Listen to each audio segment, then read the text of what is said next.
Hello dear students. आज आपण तुमच्या तिसऱ्या युनिट मधला जो काही चौथा चॅप्टर आहे ज्याचं नाव आहे लेट्स मार्च, या चॅप्टरचे जे काही मार्जिन क्वेश्चन्स आहेत ते आपण आज पाहणार आहोत. तर विद्यार्थी मित्रांनो, बऱ्याच वेळेला आपण वर्कशॉप व्यवस्थित पद्धतीने करतो, चिटचॅट व्यवस्थित पद्धतीने करतो आणि नेमका मार्जिन क्वेश्चन्स मधून प्रश्न विचारला जातो आणि तिथे मग आपल्या लक्षात येत नाही की हा प्रश्न नेमका कुठून विचारण्यात आला. तर आपण जे काही आपले मार्क्स आहेत ते कोणत्याही परिस्थितीमध्ये कधीही जाऊ नयेत यासाठीचा हा छोटासा प्रयत्न. तर आपण आजच्या भागामध्ये हे जे काही मार्जिन क्वेश्चन्स आहेत तर ते मार्जिन क्वेश्चन पाहणार आहोत. तर चला सुरुवात करूया आपल्या आजच्या या भागाला. यामध्ये बघा, सुरुवातीला पहिला प्रश्न, what does the speaker feel honoured to recite. तर जे काही बोलणारी व्यक्ती होती, स्पीकर होती, तिला कशा पद्धतीचं ऑनर दिल्यासारखं वाटलं. A mantra from the ancient texts of wisdom and Vedas. पूर्वीच्या काळामध्ये जे काही वेद होते किंवा जे काही मंत्र होते तशा पद्धतीचा. त्यानंतरचा पुढचा प्रश्न, how does the speaker describe his journey from India to Norway. आता या पाठामध्ये बोलणारे जे काही आपले लेखक आहेत, स्पीकर आहेत, तर ते त्यांचा भारतातून नॉर्वे मधला जो काही प्रवास आहे तो कशा पद्धतीने वर्णितात. तर याचं उत्तर बघा, his journey from India to Norway is a connect between two centers of global peace and brotherhood, ancient and modern. तर इंडिया टू नॉर्वे हा जो त्यांचा जो काही प्रवास होता तर तो एक कनेक्शन दाखवतो दोन सेंटर मधलं, ग्लोबल पीस आणि ब्रदरहूड आणि एन्शियंट आणि मॉडर्न याच्या मधलं. त्यानंतरचा पुढचा प्रश्न असणार आहे, what terrible things was the Sudanese child forced to do. तर सुडानी चाइल्ड जे काही होतं तर त्याला काय करण्यासाठी फोर्स करण्यात आलेलं होतं. The terrible thing the Sudani child force to do was to kill his friends and family. जे काही सुडानी चाइल्ड होते तर त्याला एक भयंकर अशी गोष्ट करण्यासाठी सांगण्यात आली होती आणि ती गोष्ट अशी होती की त्याला त्याच्या मित्राला आणि त्याच्या कुटुंबियाला मारायचं होतं. त्यानंतरचा पुढचा प्रश्न, what does Satyarthi refuse to accept. सत्यार्थीनं कोणती गोष्ट मानण्यासाठी नकार दिला. Satyarthi refuse to accept that all the temples and the mosques and churches and prayer house have no place for the dreams of our children. तर सत्यार्थीने नकार दिला, त्यांनी असं मानण्यासाठी पूर्णतः नकार दिला की जे काही मंदिरं आहेत, मस्जिदी आहेत, चर्च आहेत किंवा प्रार्थना स्थळ आहेत तर त्या ठिकाणी मुलांचे जे काही स्वप्न आहेत तर ते कधीही पूर्ण होणार नाही किंवा हे असं ठिकाण नाही ज्या ठिकाणी मुलांच्या स्वप्नांना वाव मिळेल. त्यानंतरचा पुढचा प्रश्न, what is the only aim in life of Kailash Satyarthi. तर कैलास सत्यार्थी यांच्या आयुष्यातलं एकमेव असं एम काय, ध्येय काय. तर काय एम होतं त्यांचं, दॅट वॉज, काय एम होतं त्यांचं की Kailash Satyarthi's only aim in life is that every child is free to be a child, to grow and develop, to eat, sleep, laugh, cry, play, learn, to go to school and to dream. प्रत्येक लहान मूल हे एक लहान मुलांसारखं वाढायला हवं, त्याला त्याची वाढ करायची आहे लहान मुलांसारखी, त्याला जे हवं ते खायचं आहे, त्याला झोपायचं आहे, त्याला खूप छान पद्धतीने खळखळून हसायचंय, त्याला रडायचंय, त्याला खेळायचंय, त्याला शिकायचंय, त्याला शाळेत जायचंय आणि महत्वाची गोष्ट म्हणजे त्याला त्याच्या आयुष्यामध्ये स्वतःचे स्वप्न पाहायची सुद्धा आहेत. तर अशा पद्धतीने कैलास सत्यार्थी यांचं हे एकमेव ध्येय होतं. त्यानंतरचा पुढचा प्रश्न, what are the science of progress that speaker mentions. तर प्रगतीची कोणती चिन्ह आहेत जे की या पाठातला जो काही स्पीकर आहे तो नमूद करतो. त्यामध्ये बघा, the science of progress that the speaker mentions are. तर कवी या चॅप्टर मध्ये जे काही स्पीकर आहे तर ते प्रोग्रेसचे कोणते कोणते सायन्स आहेत बघा. First, the number of out of school children is reduced by half. म्हणजे शाळेच्या बाहेर जे काही मुलं होती, शाळा बाह्य मुलं, तर त्यांची संख्या अर्ध्यापेक्षा कमी झालेली. दुसरं sign, the number of child labours is reduced by 1/3. म्हणजे एक तृतीय म्हणजे जवळपास एक तृतीयांश काय झालेलं आहे तर जे काही बालमजूर होते त्यांची संख्या कमी झालेली. तिसरी महत्वाची गोष्ट म्हणजे child mortality and malnutrition also reduced. तर मोर्टॅलिटी म्हणजे काय तर जनसंख्या, त्यांची जी काही संख्या असते, मृत्यूदर आणि जन्मदर यांच्यामधला जो काही फरक असतो तर त्याला मोर्टॅलिटी म्हणली जाते. तर जे काही चाइल्ड मॉर्टॅलिटी आहे ते कुठेतरी मेंटेन आहे, त्यांच्यामधलं कुपोषणाचं प्रमाण कमी झालेलं आहे. चौथा महत्त्वाचा मुद्दा असा की millions of child deaths have prevent in the last couple of decades. म्हणजे मागच्या काही दिवसांमध्ये, मागच्या काही दशकांमध्ये लहान मुलांचे जे काही मृत्यू आहेत ते कुठेतरी प्रिव्हेंट करण्यात आलेले आहेत, कुठेतरी त्याच्यावरती प्रतिबंध घालण्यात आलेले आहे. त्यानंतरचा पुढचा प्रश्न, what social role are the 3 daughters play. 3 मुली कशा पद्धतीचा सोशल रोल त्या ठिकाणी प्ले करतात. The 3 daughters are rising up and choosing peace over violence, tolerance over extremism and courage over fear. तर त्या ज्या काही 3 मुली आहेत तर त्या काय करत आहेत, तर त्या पीस चूज करत आहेत, म्हणजे शांततेला निवडत आहेत.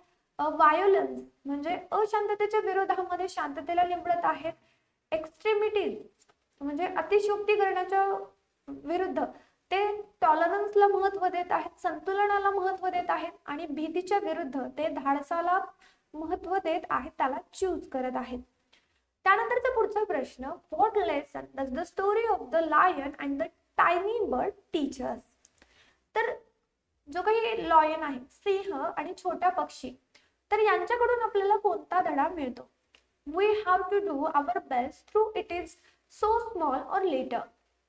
आपल्याला जे काही असेल तर त्यामध्ये आपलं बेस्ट द्यायला हवं, मग ते कितीही स्मॉल असलं किंवा आपण कितीही स्मॉल असलो तरी सुद्धा.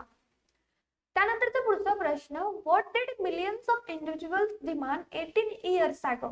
18 वर्षापूर्वी मिलियन्स ऑफ इंडिव्हिज्युअल्स कशाची डिमांड करत होते.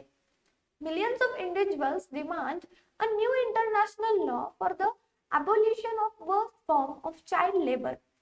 तर चाइल्ड लेबरचं जे काही अबोलिशन होतं तर तो कुठेतरी थांबवण्यासाठी नवीन इंटरनॅशनल लॉची मागणी करत होता. पुढचा प्रश्न, what problems do the poor children face. जे काही गरीब मुलं असतात तर त्यांना कोणत्या संकटांना, कोणत्या वाईट गोष्टींना सामोरं जावं लागतं. याचं उत्तर बघा. The poor children teach footballs, it never played with one, they harvest कोकी, Yet they never taste the chocolate. They are dying of Ebola. They are kidnapped and held hostage. तर ज्या मुलांनी कधी फुटबॉलच खेळला नाही अशा मुलांना फुटबॉल शिवावा लागतोय. ज्या मुलांनी कधी चॉकलेटच खाल्लं नाही त्यांना कोकोचं उत्पादन घ्यावं लागतंय, आणि अशी मुलं इबोलानं मरतायत आणि त्यांना हॉस्टेजसाठी किडनॅप सुद्धा केलं जातंय.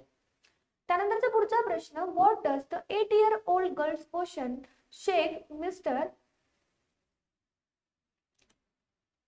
सत्यार्थी. मिस्टर सत्यार्थी यांना 8 वर्षाच्या मुलीचा कोणत्या प्रश्नानं हेलावलं किंवा हादरवलं. The 8-year-old girl angry question shakes mister Satyarthi's because he had no answer to give. त्यांच्याकडे प्रश्नाचं उत्तर देण्यासाठी उत्तरच नव्हतं, म्हणून त्यांना त्या प्रश्नामुळे त्यांचं मन हेलावलं गेलं. पुढचा प्रश्न, what matters according to Satyarthi. Every single minute matters, every single child matters, every single childhood matters. According to Satyarthi एक मिनिट महत्वाचं आहे, एखादं लहान मूल महत्वाचं आहे, आणि प्रत्येक लहान मुलाचं लहानपण सुद्धा तितकंच महत्वाचं आहे. पुढचा प्रश्न, what does Satyarthi challenge. Satyarthi यांनी काय चॅलेंज केलेलं तर बघा. The passivity, the pessimism surrounding the children, the culture of silence and neutrality challenge Mr. Satyarth. त्यानंतरचा पुढचा प्रश्न, what was Mr. Satyarth's vision as a child. एक लहान मूल म्हणून मिस्टर सत्यार्थीचं विजन काय होतं. Mr. Satyarth's vision as a child was to see the cobbler boy sitting with him in his classroom. Satyarthi एक लहान मूल म्हणून त्यांच्या वेळेस जो काही चांभार होता तर त्याच्या मुलाला त्यांच्यासोबत त्यांच्या वर्गामध्ये बसलेलं पाहायचं होतं, ते त्यांचं विजन होतं. त्यानंतरचा पुढचा प्रश्न, what was the response of boy's father, what was Satyarthi's reaction to it. त्या लहान मुलाच्या वडिलांची प्रतिक्रिया काय होती आणि त्याला सत्यार्थी यांनी काय रिॲक्शन दिली. सो उत्तर बघा. The boy's father said that they were born to work. That answer made Satyarthi feel angry.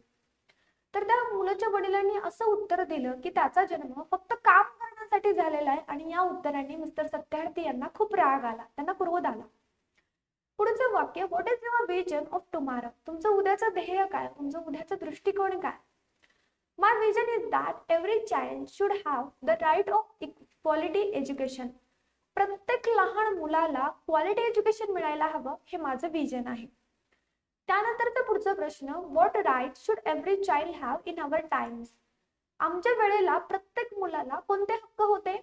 In our times every child should have a right to life, right to freedom, right to health, right to education, right to safety, right to dignity, right to equality and right to peace.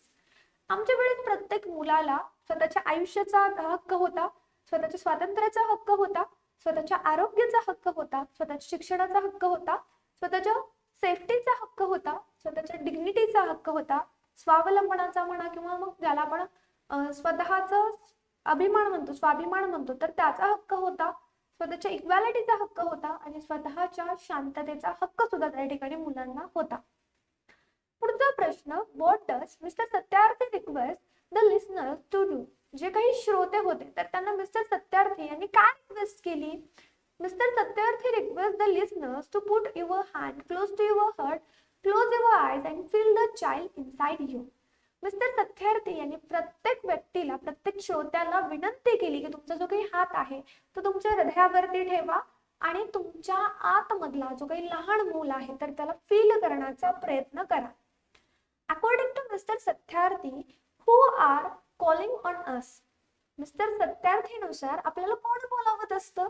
According to mister Satyarthi, thousands of Mahatma Gandhis, Nelson Mandelas and Martin Luther King's calling on us. तर mister सत्यार्थीनुसार हजारो Mahatma Gandhi, Nelson मंडेला आणि Martin Luther king आपल्याला बोलवत आहेत. म्हणजे आपल्यामध्ये प्रत्येकामध्ये असे वेगवेगळे जे काही ग्रेट लोक आहेत तर त्यांचा एखादी तरी गुण असतोच, असं मिस्टर सत्यार्थी यांना या ठिकाणी मेन्शन करायचं. So guys, here we have completed our 4 chapters margin questions. आजच्या सेशन मध्ये आपण हे जे काही मार्जिन क्वेश्चन्स होते ते कंप्लीट केलेले. If you have any doubt, जर तुम्हाला काही डाऊट असेल, काही प्रॉब्लेम असेल या मार्जिन क्वेश्चनच्या बाबतीमध्ये, तर लगेच कमेंट करा किंवा आपला जो काही ऑफिशियल नंबर आहे त्यावरती तुम्ही मेसेजच्या स्वरूपात तुमच्या अडचणी विचारू शकता. त्याच पद्धतीने तुम्ही जर आपल्या चॅनलवरती नवीन आहात तर लगेच आपल्या चॅनलला सबस्क्राईब करा, बाजूला असलेल्या बेल आयकॉनवरती क्लिक करा आणि त्या ठिकाणी ऑल करा, म्हणजे तुम्हाला व्हिडिओच्या संदर्भातले सर्व नोटिफिकेशन्स मिळतील. जे काही आपले लाईव्ह क्लासेस आहेत तर ते अटेंड करण्यासाठी आपला जो काही सेकंड चॅनल आहे त्याचं नाव आहे गुरुवर्य अकॅडमी लाईव्ह चॅनल, तर त्याला सुद्धा सबस्क्राईब करून ठेवा. विद्यार्थी मित्रांनो, आपले बरेचसे सोशल मीडिया अकाउंट्स आहेत आणि त्यांच्या लिंक्स तुम्हाला या व्हिडिओच्या डिस्क्रिप्शन बॉक्समध्ये मिळतील, त्याही ठिकाणी तुम्ही जॉईन होऊ शकता. सो फ्रेंड्स, अशाच पद्धतीने आता चॅप्टरशी रिलेटेड किंवा पोएमशी रिलेटेड जे काही व्हिडिओज आहेत तर ते पाहण्यासाठी तुम्हाला आपल्या चॅनलच्या प्लेलिस्ट मध्ये जावं लागेल. त्या ठिकाणी तुम्हाला 10th स्टँडर्ड इंग्लिश या फोल्डरमध्ये सर्व व्हिडिओज मिळतील, तर ते पहा, त्यांचा व्यवस्थित पद्धतीने अभ्यास करा. लवकरच भेटू आपण नवीन सेशन मध्ये नवीन व्हिडिओ सोबत. तोपर्यंत बाय गाईज, टेक केअर.